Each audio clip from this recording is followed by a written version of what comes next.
ایمان لاؤ اللہ پر اور اس کے رسول پر جیسا کہ ایمان لانے کا حق ہے. بات وہی ہو گئی نا. وہ پہلا تمہارا قانونی ایمان تھا، اصل ایمان کچھ اور ہے. اسی کو سورہ نساء میں فرمایا یا ایھا الذین آمنوا آمنوا باللہ ورسولہ والکتاب الذی نزل علی رسولہ والکتاب الذی انزل من قبل. اے ایمان کے دعوے دارو، ایمان لاؤ جیسا کہ ایمان لانے کا حق ہے، اللہ پر بھی اور اس کے رسول پر بھی، اور اس کتاب پر بھی جو اپنے رسول پر اس نے نازل فرمائی، اور اس کتاب پر بھی جو پہلے نازل کی تھی. تؤمنون باللہ ورسولہ وتجاہدون فی سبیل اللہ باموالکم وانفسکم. بالکل وہی آیت نمبر 15 بن گئی کہ نہیں سورہ حجرات کی. ایمان لاؤ اللہ پر اس کے رسول پر، یا ایمان رکھو اللہ پر اس کے رسول پر جیسے کہ ایمان کا حق ہے، اور جہاد کرو اللہ کے راہ میں اپنی جانوں اور مالوں کے ساتھ. تؤمنون باللہ ورسولہ وتجاہدون فی سبیل اللہ باموالکم وانفسکم ذالکم خیر لکم ان کنتم تعلمون.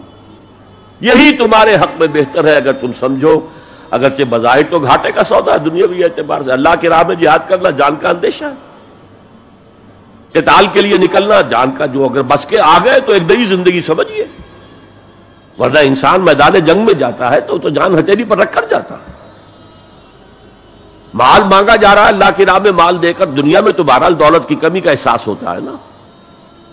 اگرچہ تمہیں گھاٹے کا سودا نظر آتا ہے، حقیقت میں یہی نفع کا سودا ہے اگر تمہارے پاس علم حقیقی ہے.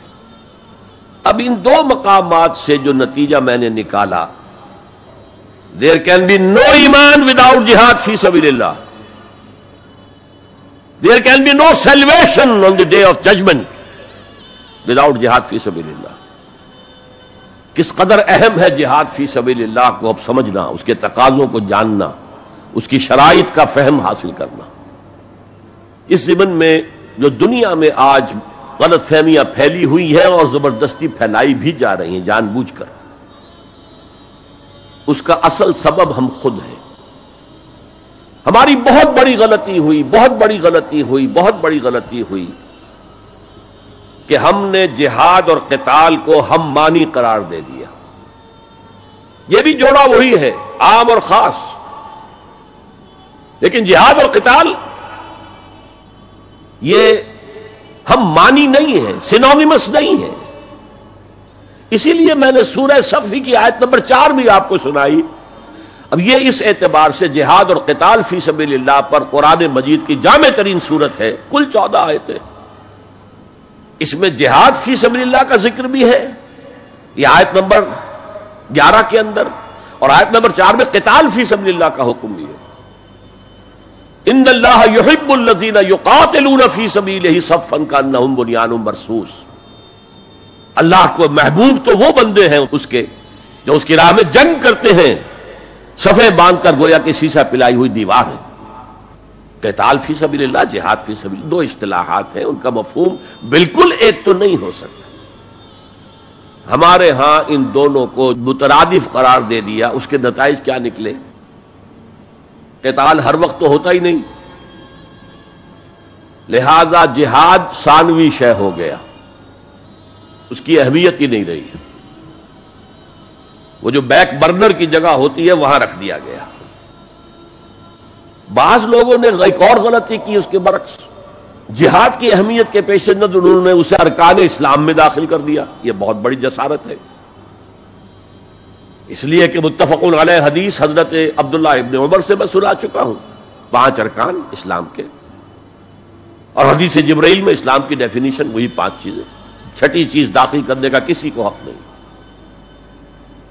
ارکان اسلام میں جہاد فی سبیل اللہ شامل ہے، ارکان ایمان میں شامل ہے. There can be no ایمان without جہاد فی سبیل اللہ, and there can be no salvation. نجات کا کوئی امکان نہیں ہے اگر جہاد فی سبیل اللہ نہیں. ہم نے مترادف بنا کر ایک طرف تو سیکنڈری حیثیت دے دی اس کو, اور اس سے ستم بالائے ستم مسلمان جنگ کرے وہ جہاد فی سبیل اللہ ہے. مسلمان بادشاہ ہے, زانی ہے, شرابی ہے, بدماش ہے, عیاش ہے, اور وہ صرف کسی اپنے پڑوسی غیر مسلم ملک پر حملہ کر رہا ہے تاکہ اس کی ریونیوز بڑھ جائیں, اس کی آمدنی بڑھ جائے, اس کی عیاشیوں کا میں اضافہ ہو جائے, وہ اور زیادہ بڑے محل بنائے. تو اس کی جنگ جہاد فی سبیل اللہ ہوگی. ہم نے بدنام کیا جہاد فی سبیل اللہ. اب غیر مسلم تو یہ سب کچھ دیکھتے ہیں، جہاد کسے کہتے ہیں؟ اسی کے اعتبار سے پھر مفہوم ان کے سامنے آتا. یہ مغالطہ ہم نے ڈالا، اس کے نتائج آج ہم بھگت رہے ہیں.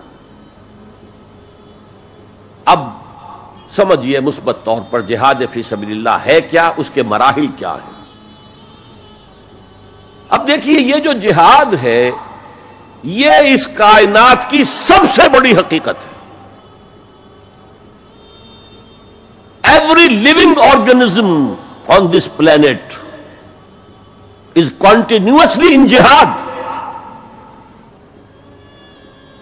آپ خود کہتے ہیں اسٹرگل فار ایگزسٹنس.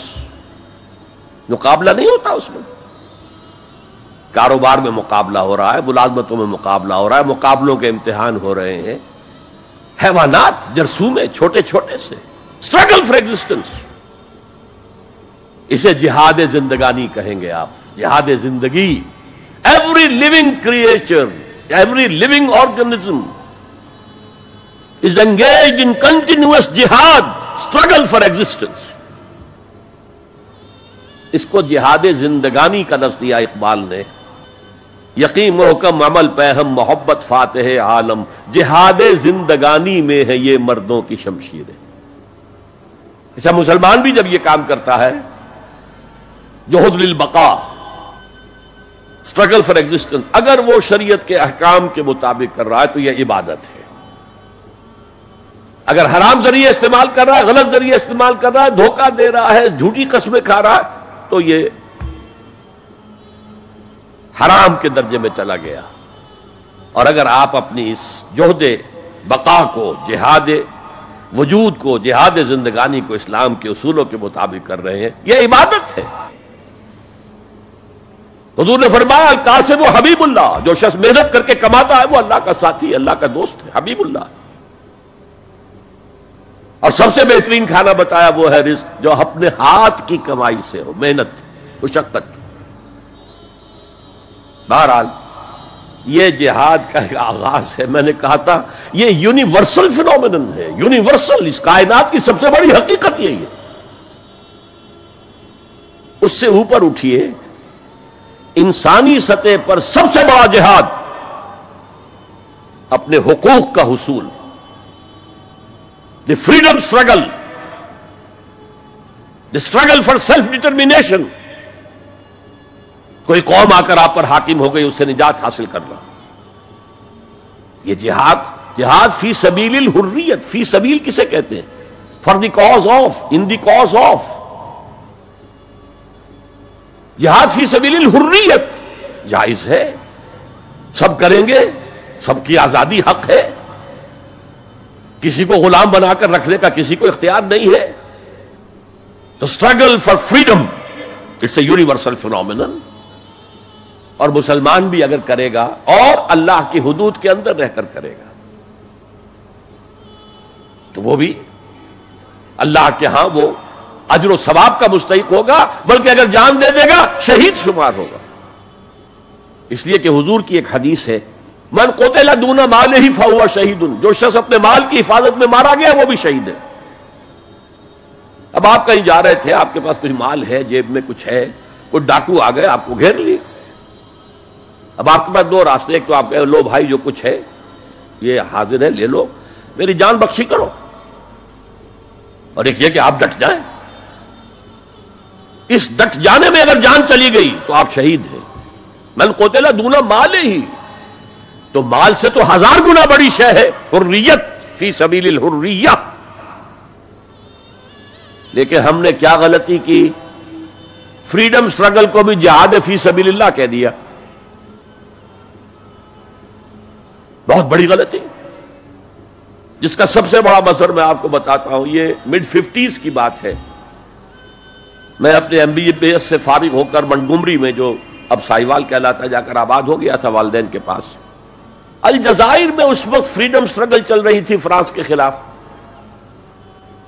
تو اس کے لیے کچھ فنڈز حاصل کرنے کے لیے ایک وفد آیا پاکستان کے دورے پر.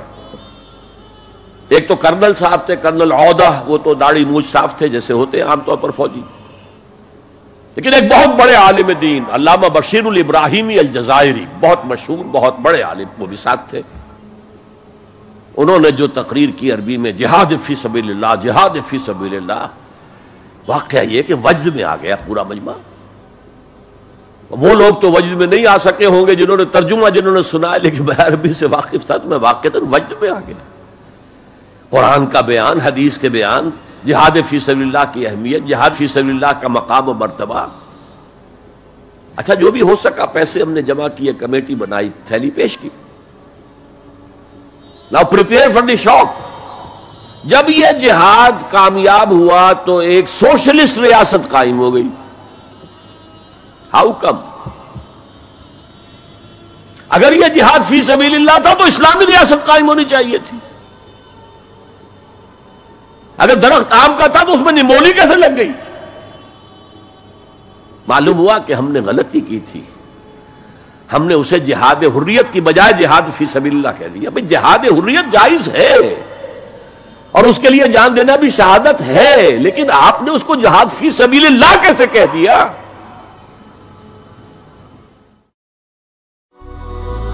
هي الحلقات تحفظني بآيات من القرآن، هي الحلقات تملأني بحب